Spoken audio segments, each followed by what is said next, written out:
عاملين ايه؟ النهارده هنعمل العشق كله. يعني انا الماسك ده او الكريم اللي هنعمله مع بعض ده انا بجد بنبهر من النتيجه بتاعته. انا كنت عاملاه قبل ما اطلع الفيديو، ولما لقيت النتيجه بصراحه بالشكل اللي انا شفته ده، لا قلت لازم بصراحه اطلع لكم يعني واقول لكم على الوصفه دي تعملوها، لان هي فعلا وصفه يعني اكتر من ساحره. الوصفه سحر يا بنات. يعني لو انت عندك مشكله في تصبغات، او عندك مشكله مثلا الشمس وحروق الشمس، او عندك مشكله مصيف مكان البسين او البحر او الكلام ده كله، يلا قومي اعملي الوصفه دي من غير ما تترددي. كل اللي عليكي انك هتجيبي شويه من البودر بتاع لبان الذكر هتطحنيه. لو يهمك بقى الوصفه دي بجد كملي الفيديو معايا للاخر، مش هتندمي خالص. الفيديو هيكون خفيف جدا وسهل جدا ومش مكلف نهائي، هتستمتعي لما تعملي الوصفه دي، وهتحبي انك انت تكرريها وتقولي لكل اصحابكم عليها كمان. شيروا بقى الفيديو ده كتير عشان الفائده تعم لكل الناس، وكل الناس تستفيد بالوصفه دي، لان هي مناسبه جدا للمصايف دلوقتي والفصل الصيف. هتعمل معاكي مفعول اكتر من سحري حقيقي. مش تحتاجي تعملي اي حاجه تاني غير شويه مرطب بعدها وخلاص على كده. هنجيب معلقه من لبان الذكر المطحون، هنطحنها في الخلاط عندنا عادي جدا، وهنضيف عليها معلقه من الزبادي.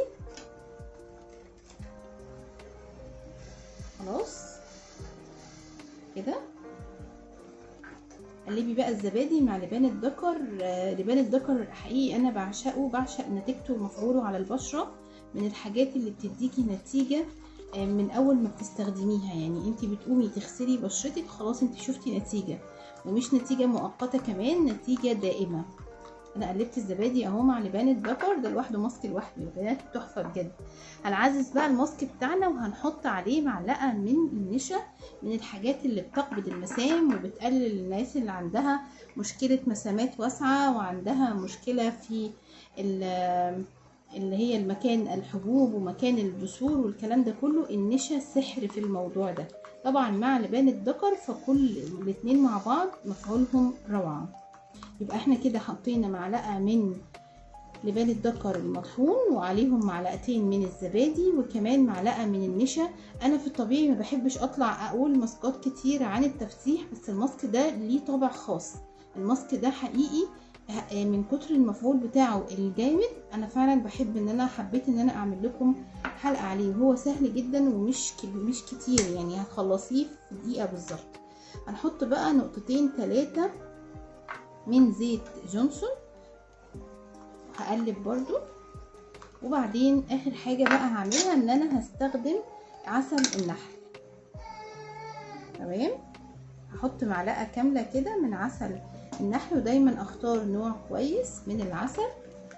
وقلبي بقى كده مع بعض كل المكونات دي مع بعض كويس قوي لغاية ما تندمج.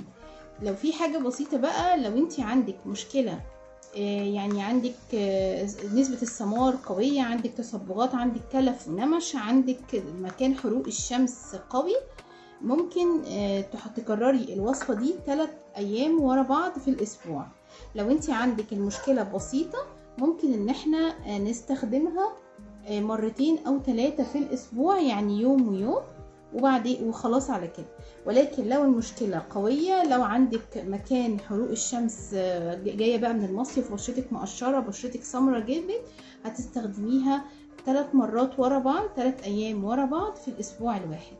هنحط بقى الماسك ده على البشرة لمدة ربع ساعة أو 15 دقيقة، وهندلك كده بالظبط لمدة ثانية واحدة أو ثانيتين،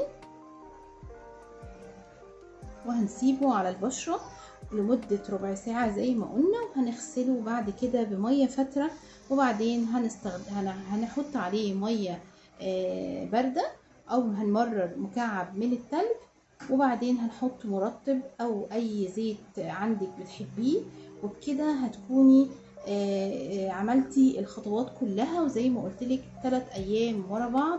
بجد يا بنات مفعوله اكتر من سحري، رائع جدا هيعجبك قوي.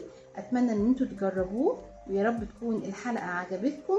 ولايك كتير وشير كتير وسبسكرايب. ما ننساش لو انتم مكملين الحلقه معايا للاخر، ما ننساش السبسكرايب واللايك الجميل بتاعكم لو كنتوا فعلا استفدتوا.